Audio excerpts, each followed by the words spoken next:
I'm back, and I'm in a new spot, still settling in. Things are a bit different. As you can see, I don't have my fragrances behind me, just my normal work setup. Trying to figure out how that's going to go in this kind of smaller space that I have, but I did want to jump into this fragrance called Sugar Mallow by Atralia because I've been hearing some really good things. So let's get into it and see whether or not it's really good. Here we've got Sugar Mallow. I actually like this bottle. There's nothing too crazy happening with it. I mean, very simple in the design, but the feel is very smooth and it's just very nice. I wouldn't call it premium, but good. Let's get into the scent and see if that's really good.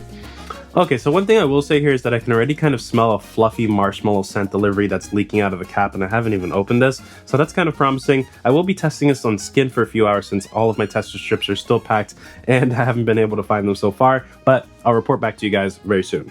Okay, so it's been about 5 hours since I first applied this, and I have a lot of really good things to say, but we're gonna go ahead and start with the notes breakdown on this. There's orange, marshmallow, strawberry, whipped cream, vanilla, coconut blossoms, candy, sugar, musk, and raspberry. And if I had to pick out a few of those to describe this scent, I'd say the marshmallow is definitely there for the duration of the fragrance, helping to give it character. In the opening, you get some of the coconut flakes and the strawberry, giving it a sweetness and a little bit of an edge.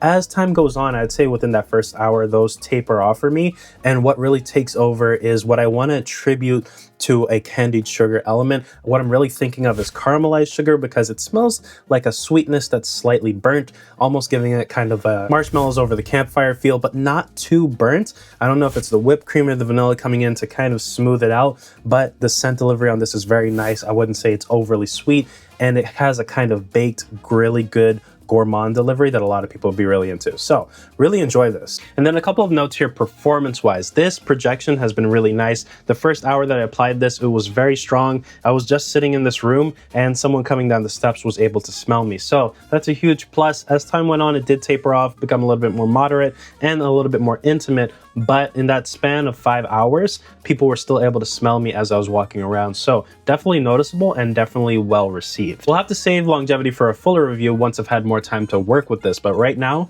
very impressed. Overall, first impressions with Sugar Mallow have been very nice, and I can't even say that I'm surprised because Atralia has been making a lot of wonderful fragrances that I've been a big fan of this year. That said, right now I rate this one at about an 8.2. I think it's a great unisex gourmand fragrance that a lot of people will enjoy. Some might think the sweetness or the marshmallow might make it lean a little bit more feminine, but I disagree. I can see anybody wearing this. For me, this is more in the daily usage category than a special occasion fragrance or something like that. So with the cold weather in mind, if you're looking for something that's a nice daily, I think this is definitely worth checking out. Definitely one of the only marshmallow fragrances that I personally have in my collection, but truly enjoyable. That said, if you're thinking about picking this one up or you already did, let me know what you thought, and I'll see you guys in the next one.